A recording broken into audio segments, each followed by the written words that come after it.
एक और पहलू जुड़ गया। बारीकी से जांच करने पर यह साफ हो गया कि ईशान कितना चालाक हो सकता है। एडमिरल आओकीजी को सो जाने देने का कारण यह था कि जेट डायल सक्रिय होने के दौरान वे अपने हिमिब का इस्तेमाल करके पूरे बंदरगाह को जमा न सकें। जेट डायल की शक्ति सीमित थी और अगर समुद्री जल जहाज के पतवार को जमा देता तो संभवतः वे उड़ान नहीं भर पाते। इसके अलावा अगर एडमिरल किजारू मौजूद होते तो उनकी ग्लिंट फ्रूट शक्तियों में जबरदस्त वायुरोधी क्षमताएं होती। ईशान और उसके दल के उड़ान भरने के बाद वह आर्क मैक्सिम को मार गिरा सकते थे। सेनगोकू का दोनों को ईशान पर नजर रखने का शुरुआती फैसला बिल्कुल सही था। अगर वे दोनों मौजूद होते तो ईशान के पास आर्क मैक्सिम का इस्तेमाल करके मरीन मुख्यालय से भागने का कोई रास्ता नहीं होता। हालांकि उनकी अनुपस्थिति में एडमिरल सेनगोकू भी उसे रोक नहीं पाते। बात सिर्फ ताकत की नहीं बल्कि रणनीतिक बढ़त की थी। यह एहसास होने के बाद जहां सेनगोकू हताशा से भर गया वहीं उसे असहायता का भी एहसास हुआ। ऐसे कई पहलू थे जिनकी उसने कल्पना नहीं की थी। ईशान ने शुरू से ही मरीन मुख्यालय से भागने की योजना बनाई थी, लेकिन उसने अपनी सारी संभावनाओं और इरादों को आखिरी पल तक छिपाए रखा, जिससे मरीन के पास कोई जवाबी उपाय नहीं बचा। हाँ। वाइस एडमिरल गोपाल अपनी हंसी रोक नहीं पाए जब उन्होंने ईशान और उसके क्रू के जहाज को दूर कहीं गायब होते देखा। उन्होंने कहा, किसने सोचा था कि हमारे सामरिक प्रतिभाशाली सेनगोकू को एक मामूली बच्चा हरा देगा। चुप रहो गोपाल, सेनगोकू ने चिढ़कर उसे गुस्से से घूरते हुए कहा। यह मजाक करने का समय नहीं है। वाइस एडमिरल त्सुरु हाथ जोड़े खड़ी थीं और सेनगोकू से पूछ रही थीं, अब आगे क्या करना है। आपने सुना होगा कि उन्होंने आखिर में क्या कहा। उन्हें अपनी शिचिबुकाई उपाधि के रद्द होने की कोई परवाह नहीं है, तो फिर इसे रद्द कर देते हैं। सेनगोकू ने गुस्से से अपनी मुट्ठी भींच ली। उसकी हरकतें मरीन्स के लिए एक जबरदस्त उकसावे की तरह हैं। जिस दिशा में वह जा रहा है उसे देखते हुए वह सबोडी द्वीपसमूह की ओर है। सुरु ने सोचा, उसने जो बताया है उससे लगता है कि वह पैसिफिस्टास को हासिल करना चाहता है। क्या ऐसा हो सकता है कि उसने कोई जानकारी सुनी हो और उसे पता हो कि एडमिरल किजारू पैसिफिस्टास का परीक्षण करने के लिए समुद्री विज्ञान इकाई को सबोडी ले जाएंगे? क्या वह पैसिफिस्टास को अपने कब्जे में लेने की योजना बना रहा है? सेनगोकू ने बड़बड़ाते हुए कहा, अगर बस इतना ही है तो सब कुछ ठीक हो जाएगा। लेकिन इस समय मुझे सबसे ज्यादा चिंता इस बात की है कि कहीं ईशान को कुछ तो नहीं आभास हो गया है। शायद इसलिए कि मैंने उसे रोक लिया था, जिससे वह शक में पड़ गया था और उसे हमारे इरादे पहले ही भाप गए हैं। हो सकता है कि वह व्हाइट बियर्ड पायरेट्स की मदद के लिए वापस भाग रहा हो। वाइस एडमिरल त्सुरु ने सुझाव दिया, उम्मीद है कि एडमिरल किजारू उसे पकड़ लेंगे। हमें कुछ अतिरिक्त सैनिक भी भेजने चाहिए क्योंकि हमें नहीं पता कि एडमिरल आओकीजी कब जागेंगे। शायद हम उन्हें भी भेज सकें। सेनगोकू ने अफसोस जताते हुए कहा, हमारे पास कोई और विकल्प नहीं है। जबकि नौसेना के भीतर स्थिति जटिल थी, मारिजोआ से कुछ ही दूरी पर स्थित सबोडी द्वीपसमूह पर भी अराजकता का माहौल था। यह जानने पर कि किसी ने मानव नीलामी घर में सेलेस्टियल ड्रैगन पर हमला किया है, पूरे सबोडी द्वीपसमूह के समुद्री डाकू अब आतंक की स्थिति में थे और द्वीप से भागने की पूरी कोशिश कर रहे थे। मरीन एडमिरल्स पहुंचने के कगार पर थे और जब चीजें गड़बड़ा गईं तो इसका असर द्वीप पर मौजूद हर व्यक्ति पर पड़ा। मानव नीलामी घर के प्रवेश द्वार पर मरीन की एक बड़ी टुकड़ी ने क्षेत्र को घेर लिया था तथा राक्षसों जैसे दिखने वाले 3 समुद्री डाकुओं के साथ गहन युद्ध में संलग्न थी। इसमें कोई आश्चर्य की बात नहीं है कि ये तीन व्यक्ति कोई और नहीं बल्कि स्ट्रॉ हैट पायरेट्स के कप्तान monkey D Lalit, kid pirates के कप्तान यूस्टास किड और हार्ट पायरेट्स के कप्तान ट्राफल्गर डी वाटर लक्ष्य थे।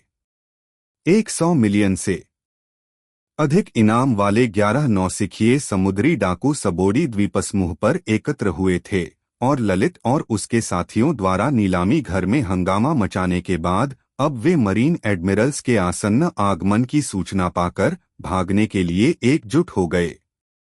शायद प्रतिद्वंद्विता की भावना के कारण ललित, किड और लक्ष्य ने मरीन सैनिकों के समक्ष अपनी अपनी डेविल फ्रूट क्षमताओं का प्रदर्शन किया। हालांकि दिलचस्प बात यह थी कि जब ललित ने किड्स मैग्नेट फ्रूट देखा जिससे वह धातु पर हमला कर सकता था तो वह दंग रह गया और खुद को रोक नहीं पाया। तुम्हारी क्षमता मेरे बड़े भाई इयान से थोड़ी बहुत मिलती जुलती क्यों है? न केवल ललित बल्कि जोरो और नैना भी, जिन्होंने इयान की लौह रेत तलवार की क्षमताओं को देखा था, लफी के शब्दों को सुनकर सहमति में सिर हिलाया और कहा, यह कुछ हद तक समान लगता है। बच्चे को कुछ समझ नहीं आया और उसे जरा भी अंदाजा नहीं था कि उसका बड़ा भाई ईशान कौन होगा। लेकिन पास खड़ा लक्ष्य चौंक गया और अचानक ललित की ओर मुड़कर पूछा, तुमने अभी किसे कहा? ललित ने जवाब दिया, यह तो बड़े भाई इयान की क्षमता से परिचित है। ईशान? ट्राफल्गर लक्ष्य ने आश्चर्य से अपना चेहरा दिखाते हुए पूछा। ईशान काला ड्रैगन शिचिबुकाई? हाँ, तुम भी उसे जानते हो? ललित ने मूर्खतापूर्ण मुस्कान दी। हालांकि उसकी हंसी पूरी होने से पहले ही ट्राफल्गर लक्ष्य ने अचानक उसका कॉलर पकड़ लिया और पूछा, तुम ईशान को निजी तौर पर जानते हो? बताओ वो कहाँ है? अरे ये क्या कर रहे हो? ललित चिल्लाया, मेरे कपड़े क्यों पकड़ रहे हो? ट्राफल्गर लक्ष्य ने ललित को छोड़ दिया और खुद को संभाला। उसने कहा, स्ट्रॉ हैट, जब तुमने ईशान को बड़ा भाई कहा तो इसका मतलब है कि तुम उसे जानते हो। प्लीज मुझे बताओ कि वह कहाँ है। मैं उसे ढूंढने के लिए ही रवाना हुआ हूं, लेकिन मुझे नहीं पता कि वह कहाँ है।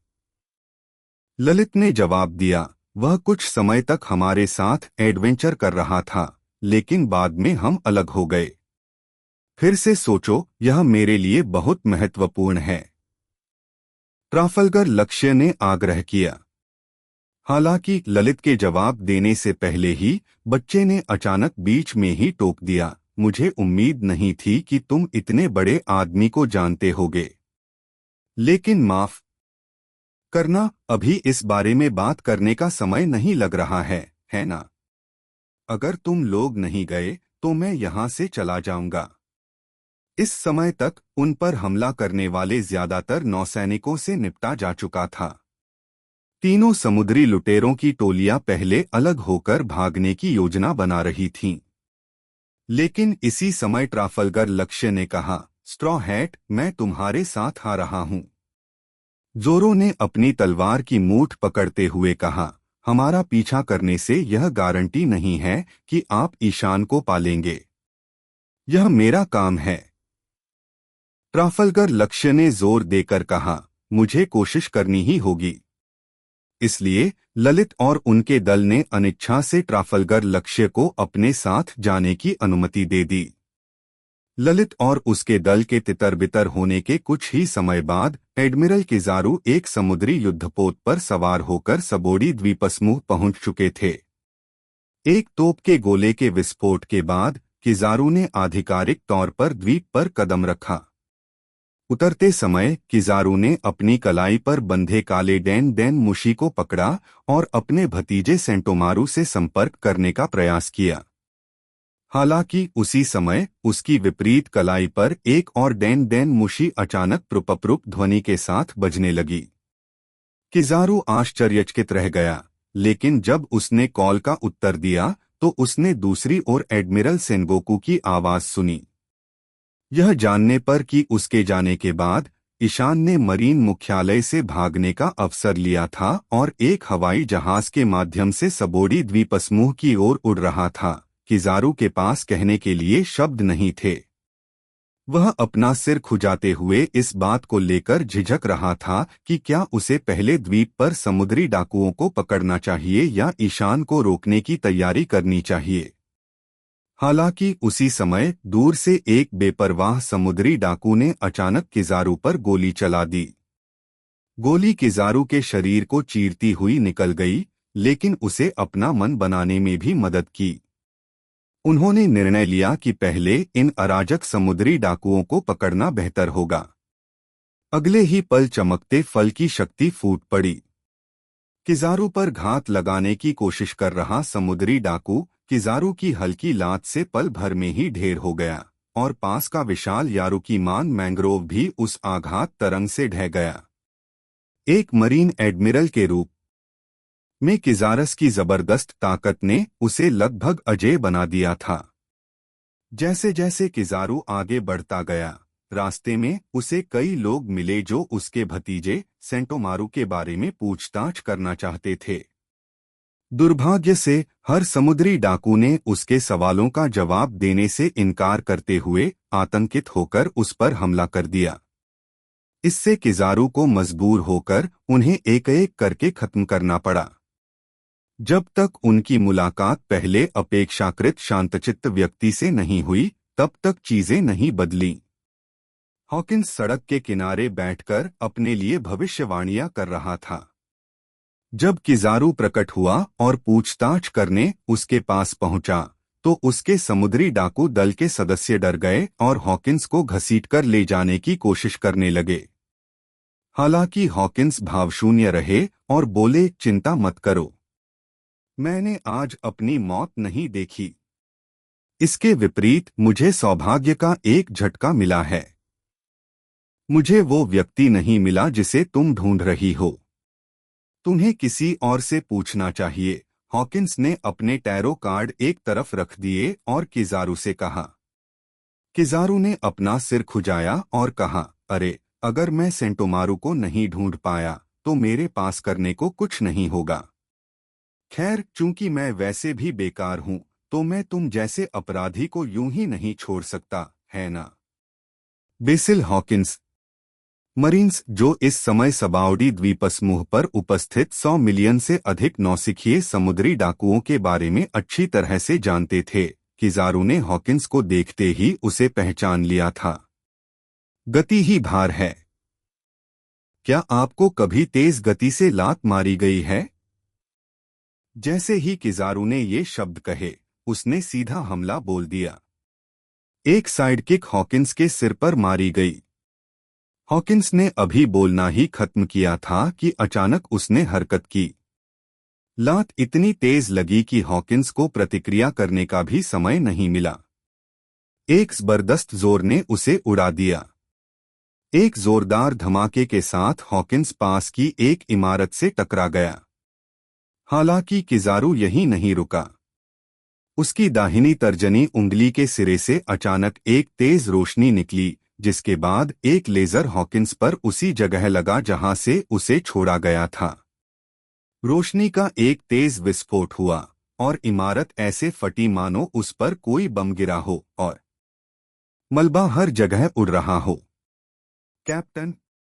हॉकिंस के समुद्री डाकू दल के सदस्य भयभीत होकर यह सब देख रहे थे और चिल्लाने से खुद को नहीं रोक सके। हालांकि एक खड़खड़ाहट की आवाज आई।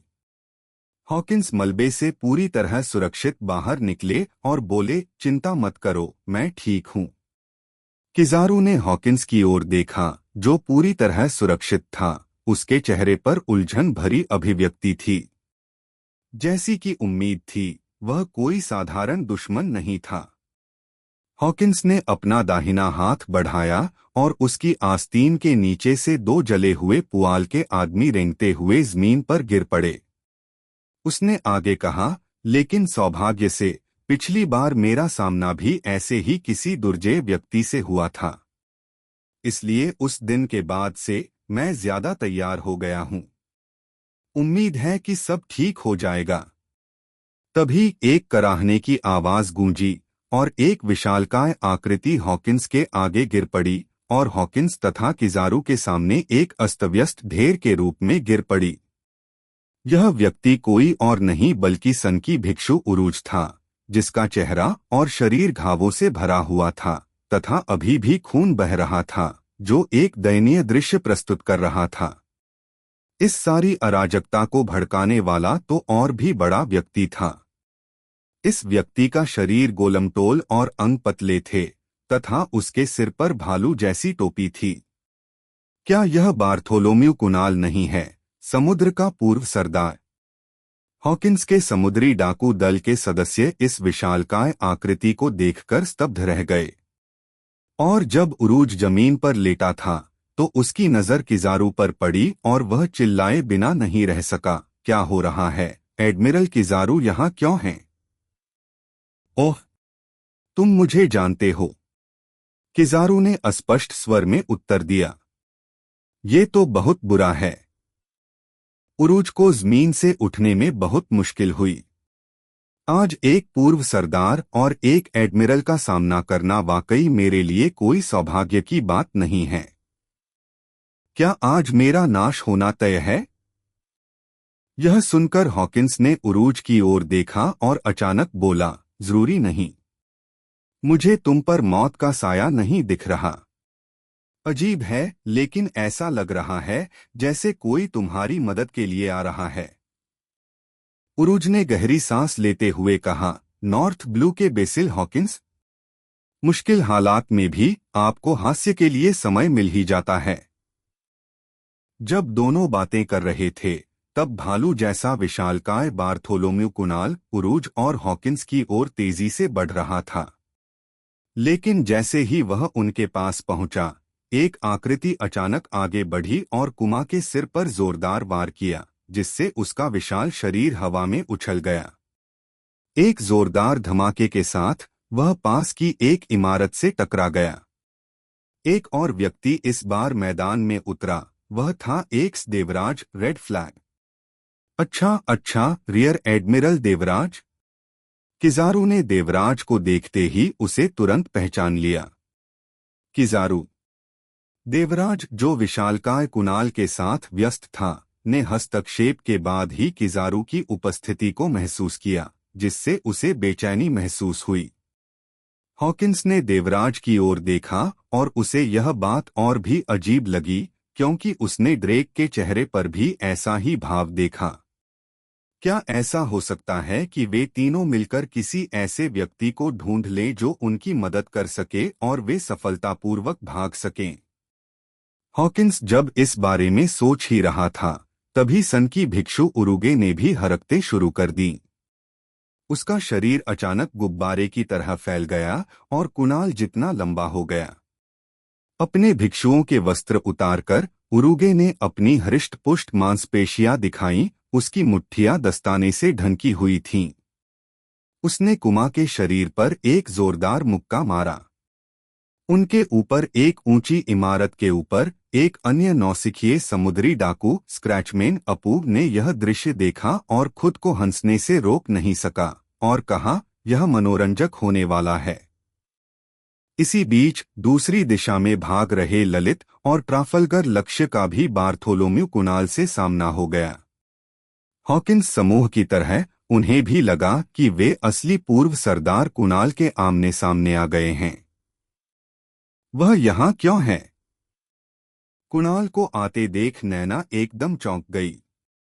जोरो, ट्राफल्गर लक्ष्य और बाकी लोग पसीने से तरबतर हो गए और तुरंत अपने हथियार संभाल लिए। हालांकि दूसरी तरफ खड़े कुनाल ने बिना कुछ कहे अपने दस्ताने उतार दिए और अपना दाहिना हाथ ललित और अन्य लोगों की ओर बढ़ा दिया। अगले ही पल कुमार की हथेली से एक तेज चमक निकली। एक हल्की सी फुसफुसाहट के साथ प्रकाश की किरण ललित और उसके साथियों के स्थान की ओर बढ़ी। सावधान, एक झटका ले है, संजय चिल्लाया। और समूह ने तुरंत प्रतिक्रिया दी, अपनी मूल जगह से दूर कूद पड़े। लेजर की किरण जमीन पर पड़ी जहां वे खड़े थे, जिससे एक जोरदार विस्फोट हुआ। अरे तुमने झूठ बोला कि ये शॉक वेव है। हमले से बचकर ललित संजय पर चिल्लाया। प्रभाव तरंग नहीं। फिर क्या है? संजय ने हैरानी से पूछा। यह तो लेजर बीम थी। ललित चॉपर और ट्रांसवेस्टाइट बॉन्क्ले एक साथ चिल्लाए। उनकी आंखें सितारों की तरह चमक रही थीं और वे एक साथ लार टपका रहे थे। फिर तीनों मूर्ख एक दूसरे के कंधों को खेल खेल में धकेलने लगे और वहीं पर नाचते गाते रहे। Laser beam, laser beam, Farhan radical beam. Iron Man Farhan ने अपने दोनों हाथ जोड़े और मंडराते भालू पर एक शक्तिशाली रेडिकल बीम दागी, जिससे वह एक ही धमाके में उड़ गया। दूसरा गियर। ललित ने मस्ती छोड़ दी और उसके शरीर से गर्मी की आभा निकल रही थी, जो इस बात का संकेत था कि वह गंभीर हो रहा है। कमरा। ट्राफल्गर लक्ष्य ने अपनी उंगलियों से इशारा किया और अपनी शल्य चिकित्सा की जगह खोल दी। जोरो ने अपनी तलवार निकाली और उसे मुंह में रखकर युद्ध के लिए तैयार हो गया। हालांकि उसे लगा कि थ्रिलर बार्क में जिस कुणाल से उनका सामना हुआ था, उसमें कुछ अलग था। सच में अगर ईशान यहाँ होता तो उसे तुरंत पहचान लेता। कुणाल जिसका वे अब सामना कर रहे थे, चाहे वह हॉकिंस हो या लफी का ग्रुप, असल में एक पैसिफिस्टा था। कर्म का फल। उरुज मुक्केबाजी की तकनीकों का इस्तेमाल करते हुए उस पैसिफिस्टा को बेरहमी से पीट रहा था जिसका वे सामना कर रहे थे। उसके घूंसे अविश्वसनीय रूप से शक्तिशाली थे और एक के बाद एक उन्होंने पैसिफिस्टा को पीछे हटने पर मजबूर कर दिया। जब उरूज ने एक ऐसा क्रूर मुक्का मारा कि पैसिफिस्टा जमीन पर गिर पड़ा, तो उसने सोचा कि लड़ाई समाप्त हो गई है। हालांकि अगले ही पल एक चमकदार चमक दिखाई दी और एक लेजर उरूज की बाह में घुस गया। आ! उरूज दर्द से चीखा और जमीन पर गिर पड़ा। पैसिफिस्टा धीरे धीरे ऊपर उठा और अपनी दाहिनी हथेली में बने एक गोलाकार छेद से धुआं छोड़ रहा था। क्या यह किजारस का लेजर है? देवराज ने यह देखा और मन ही मन हैरान रह गया। उसने उम्मीद नहीं की थी कि पैसिफिस्टा इस स्तर तक पहुंच जाएगा। उसके बगल में किजारू ने ड्रेक के आश्चर्य को देखा और बोला, रियर एडमिरल देवराज, या यूं कहूं कि पूर्व रियर एडमिरल, क्या आप उनकी जांच कर रहे हैं? क्यों न आप खुद भी कोशिश करें। देवराज भावशून्य रहे। मरीन के पूर्व रियर एडमिरल होने के नाते वे पैसिफिस्टास की योजनाओं से अच्छी तरह वाकिफ थे। उन्हें पता था कि जब किजारू उनका जिक्र करता है तो वह पैसिफिस्टास की बात कर रहा होता है। तभी जब उरूज बुरी तरह घायल हो चुका था और उठने की कोशिश कर रहा था, पैसिफिस्टा देवराज पर झपटा। पैसिफिस्टा की नज़र में उनके सामने खड़ा हर कोई बिना किसी खास मकसद के एक निशाना था। देवराज तेजी से मुड़ा, उसके हाथों में तेजी से बदलाव आया और उसने पैसिफिस्टा की मुट्ठी पकड़ ली। उसका पूरा शरीर एक भयानक डायनासोर में बदल गया। उसने अपना मुंह खोला और पैसिफिस्टा के सिर पर काटने लगा। प्राचीन जोआन प्रकार शैतान फल। अपने बेहद शक्तिशाली दंश से पैसिफिस्टा का सिर फटने लगा है। हालांकि अगर पैसिफिस्टा को दर्द न हो तो जब तक वह सक्रिय रह सके वह पलटवार कर सकता है। अपना हाथ बढ़ाते हुए पैसिफिस्टा की हथेली सीधे ड्रेक की डायनासोर की गर्दन को छू गई और एक और लेजर उसकी गर्दन की मांसपेशियों को चीरता हुआ आसमान में उड़ गया। घायल होने पर देवराज के पास अपने मूल रूप में लौटने और छलांग लगाने के अलावा कोई विकल्प नहीं था। इस बीच उरूज, जो अपने बगल में ड्रेक्स की लड़ाई देख रहा था, अभी भी उस दुर्लभ डेविल फ्रूट पर अचंभित था जो उसने देखा था। तभी किजारू उसके पीछे आ गया और उसने एक तेज किक सीधे उसकी कमर पर मारी। धमाका, धमाका, धमाका। किजारस की लात से उरूज का विशालकाय शरीर कई इमारतों से टकराकर अंततः मलबे के ढेर में जा गिरा। उसका भाग्य अनिश्चित था। शैतान पर विजय का चरण। हॉकिंस ने युद्ध की मुद्रा धारण कर ली और एक खतरनाक स्ट्रॉ मैन में बदल गया। उसने किराजू पर हमला किया, लेकिन किराजू तेजी से उसके हमलों से बच निकला और लेजरों की बौछार ने हॉकिंस के शरीर पर बार बार प्रहार किया।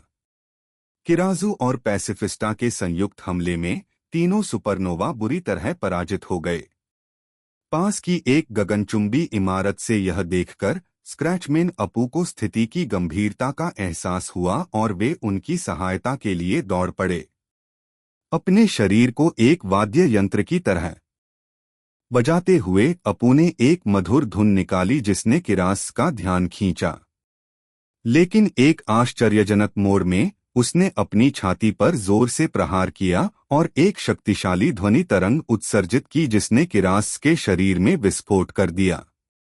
किराजू का धुआं उगलता धड़ जमीन पर गिर पड़ा, लेकिन अपू जानता था कि वह एक मरीन एडमिरल को नहीं हरा सकता। उसके हस्तक्षेप ने तो बस हॉकिंस और बाकियों के लिए भागने का एक मौका बना दिया था, इसलिए वह जल्दी से भाग गया। यह एक क्लासिक हिट एंड रन रणनीति थी। हालांकि जैसे ही वह भागा, जमीन पर पड़ा किराजू अचानक उठ खड़ा हुआ। उसके शरीर का निचला हिस्सा रोशनी से बदल गया।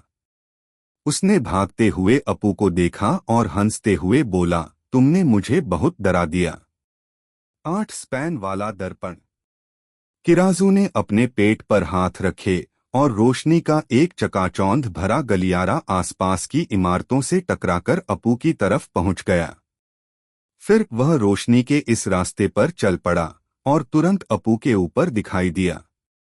कुल्हाड़ी जैसी रोशनी की मार से किराजू ने अपू को हवा से सीधा जमीन पर पटक दिया।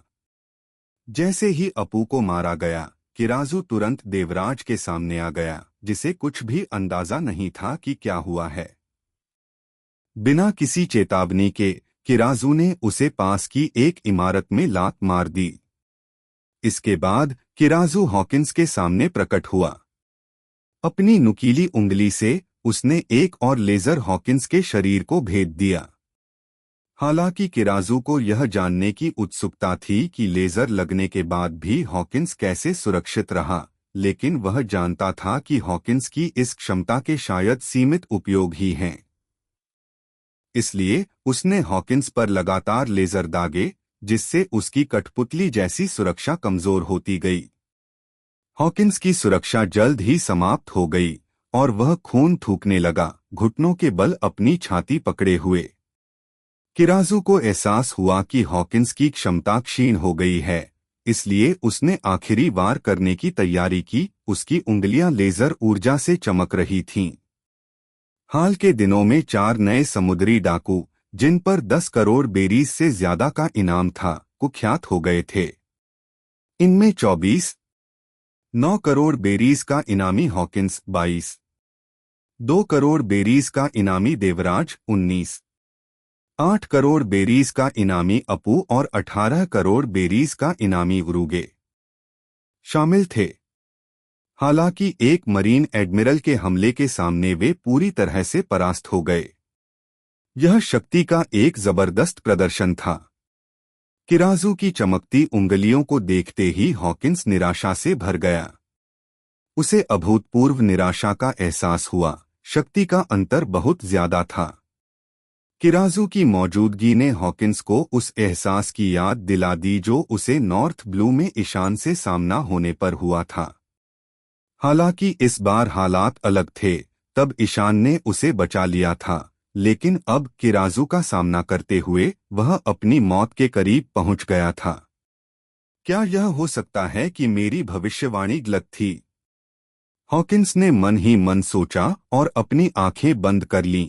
किरास के अंतिम प्रहार को झेलने के लिए तैयार हो गया। लेकिन जैसे ही किराजू लेजर छोड़ने वाला था, अचानक एक छाया ने उसकी स्थिति को ढक लिया। वह क्या है? किराजू ने अपना सिर उठाया और देखा कि एक विशाल जहाज उसके ऊपर आकाश में उड़ रहा है, या अधिक सटीक रूप से कहें तो यारुमान मैंग्रोव के अंतराल में उड़ रहा है। यह जहाज किराजू के लिए किसी भी अन्य चीज से अधिक परिचित था, क्योंकि यह मरीन मुख्यालय छोड़ने से पहले मैरिनफोर्ड के बंदरगाह में खड़ा था। आर्क मैक्सिम, वो बदमाश ईशान सचमुच आ गया। यह क्या है? हॉकिंस ने भी अपना सिर उठाया और आकाश में जहाज के नीचे के हिस्से को अचंभित होकर देखने लगा। इसी बीच खंडहरों और मलबे से बाहर निकले उरुगे, देवराज और अपू ने भी अपने ऊपर मंडराते उस अजीब जहाज को देखा। उन्होंने पहली बार ऐसा उड़ता हुआ जहाज देखा था। जैसे ही जहाज उनके ठीक ऊपर पहुंचा, वह धीरे धीरे रुक गया। तभी सभी ने जहाज से आती एक हताश आवाज सुनी। धिक्कार है किराजू, तुमने मेरे जहाज को नुकसान पहुंचाने की हिम्मत कैसे की? यह आवाज सुनते ही किरास की मुस्कुराहट और सौम्य भाव गायब हो गए और उनकी जगह एक गंभीर भाव आ गया।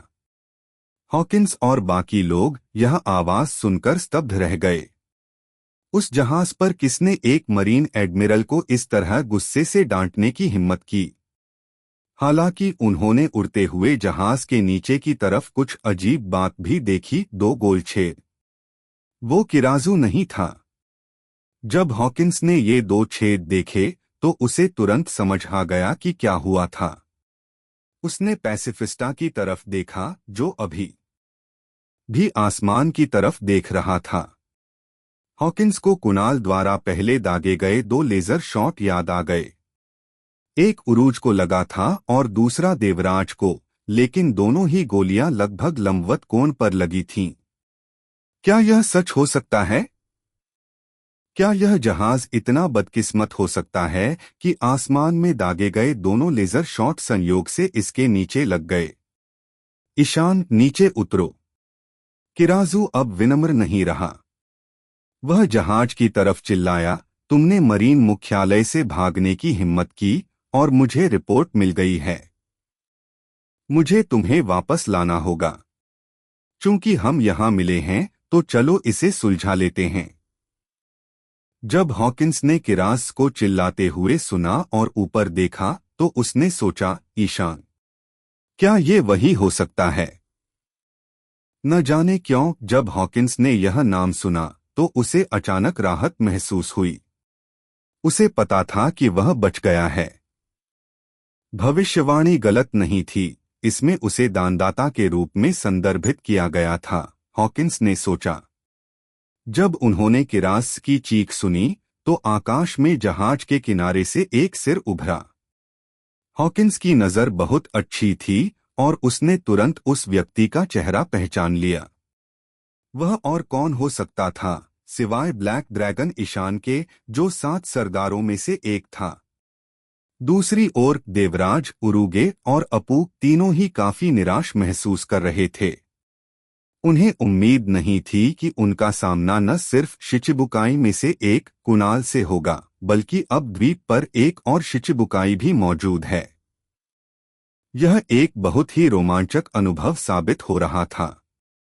ईशान भी सबोडी द्वीपसमूह पहुंच गया था। उसका इरादा आर्क मैक्सिम के ऊपर से यारुमान मैंग्रोव को पार करके राजीव के स्थान तक पहुंचने का था। लेकिन अप्रत्याशित रूप से 2 लेजर शॉट जहाज के पतवार में घुस गए, जिससे विंड डायल के नियंत्रण तंत्र में खराबी आ गई। ईशान इन लेजरों से अनजान नहीं था और उसे तुरंत एहसास हो गया कि किराजू उसके नीचे है। हालांकि एक छोटी सी गलतफहमी थी। उसने सोचा कि किराजू ने उसके जहाज को देख लिया है और उस पर हमला कर दिया है। ईशान चुनौती से पीछे हटने वालों में से नहीं था, इसलिए उसने आर्क मैक्सिम को नीचे उतारा ताकि किराजू का सामना कर सके।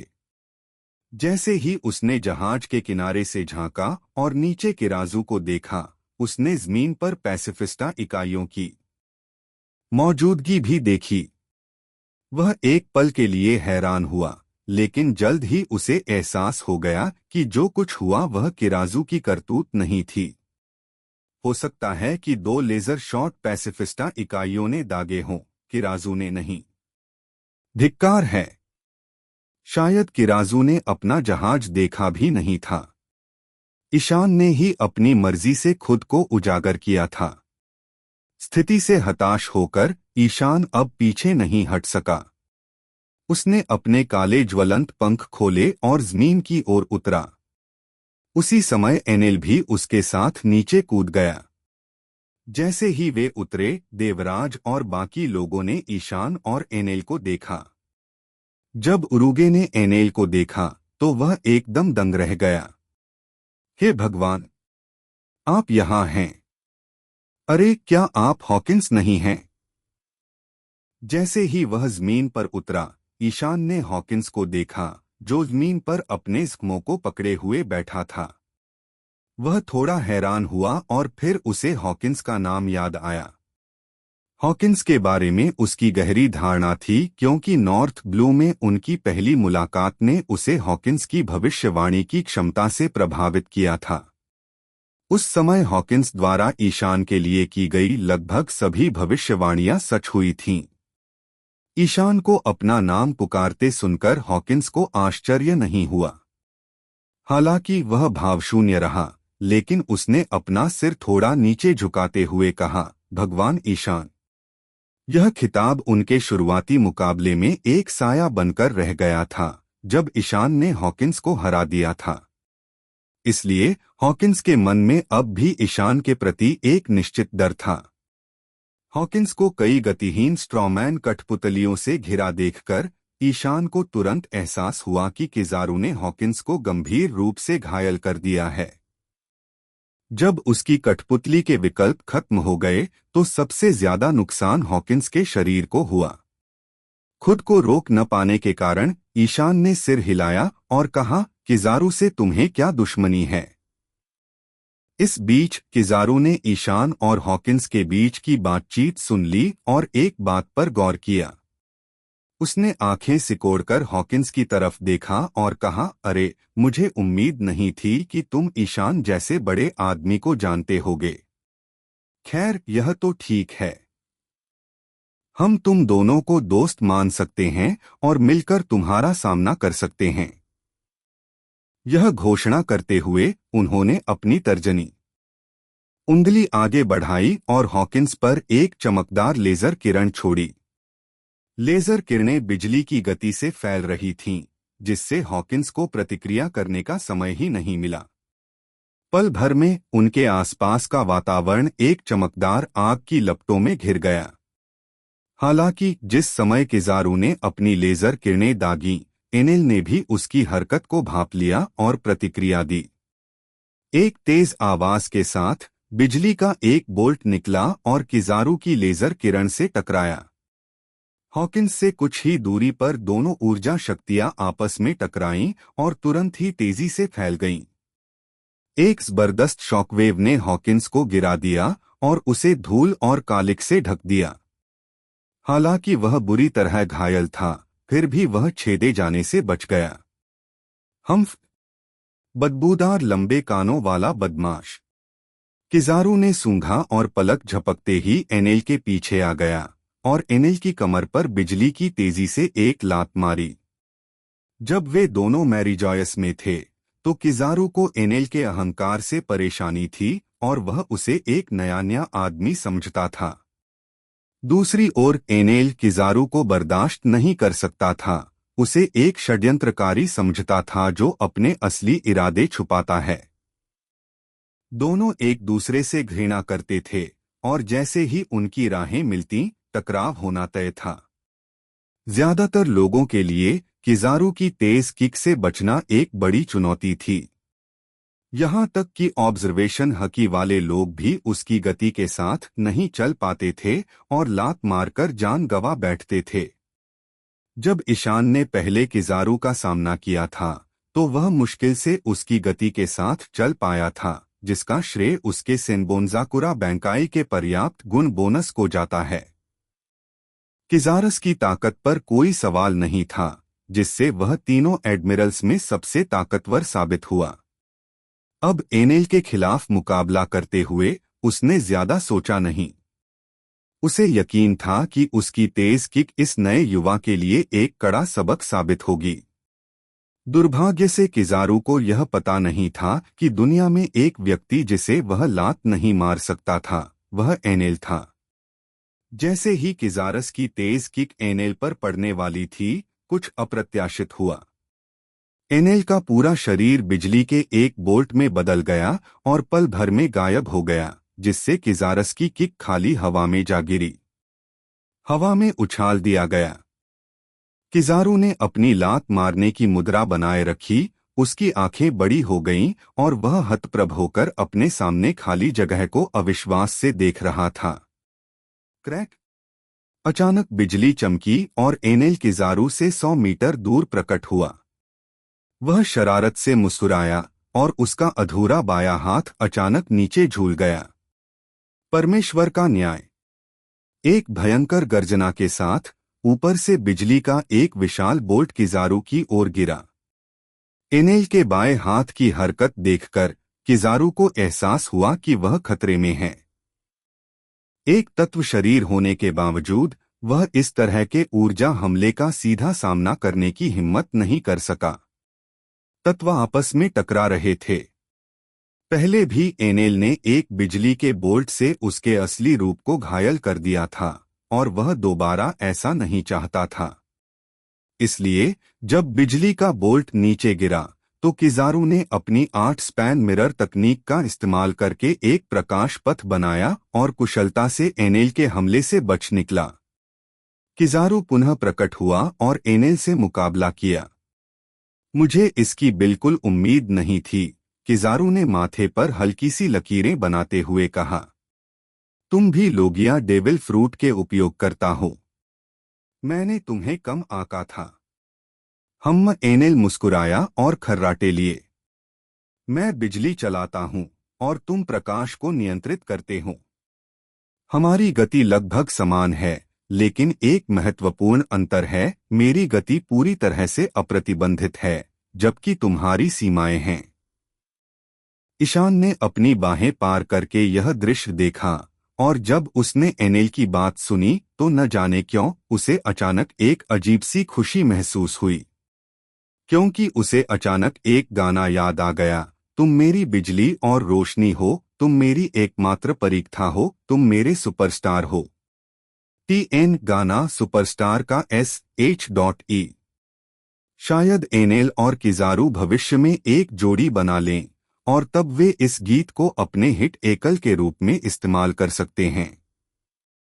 ओह, उन दोनों को एक साथ गाते और नाचते देखकर ईशान खुद को हंसने से नहीं रोक सका। किजारू को रोकने के लिए एनेल का हस्तक्षेप करवाना हमेशा से ईयान की योजना थी। अब आखिरकार यह काम आ ही गया। मरीन एडमिरल के बर्फ, मैग्मा और प्रकाश के 3 लोगिया उपयोगकर्ताओं में से ईशान को सबसे ज्यादा परेशानी किजारू से ही हुई। हाकी पर महारत हासिल होने के बावजूद जो लोगिया उपयोगकर्ताओं को नुकसान पहुंचा सकता था, किजारू की गति के साथ बने रहना अभी भी बहुत चुनौतीपूर्ण था। लेकिन अब एनेल की मदद से किजारू का सामना करने का काम उसे सौंपा जा सकता था। ऐसा नहीं है कि ईशान किजारू को संभाल नहीं सकता था, बस उसे वह परेशान करने वाला लगता था। कहते हैं न कोई गलत उपनाम नहीं होता, किजारू का मतलब है पीला बंदर। यह मरीन एडमिरल बोरसालिनो सचमुच बंदर जितना फुर्तीला है। ग्लिंट फ्रूट्स की गति के साथ उसका सामना करने वाले किसी भी प्रतिद्वंद्वी को सिरदर्द हो सकता है। जब भी कोई मुश्किल चुनौती सामने आती, ईयान का सिद्धांत यही था कि उन्हें कम से कम किया जाए। एनेल को एक मूल्यवान संपत्ति के रूप में अपने साथ जोड़कर उनके पास ऐसी मुश्किल चुनौतियों से निपटने के लिए एक समर्पित समाधान था।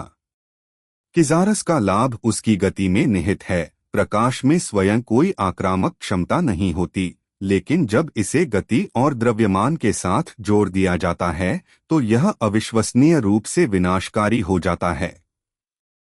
दूसरी ओर एनेल बिल्कुल इसके विपरीत है। बिजली स्वाभाविक रूप से विनाशकारी होती है, लेकिन उसकी गति केवल गति के लिए होती है। ईशान के विचार करते ही किजारू और एनेल के बीच युद्ध फिर शुरू हो गया। दोनों ही एक दूसरे से गति में आगे निकलने के लिए समान रूप से अडिग और आतुर थे। नतीजतन उनकी लड़ाई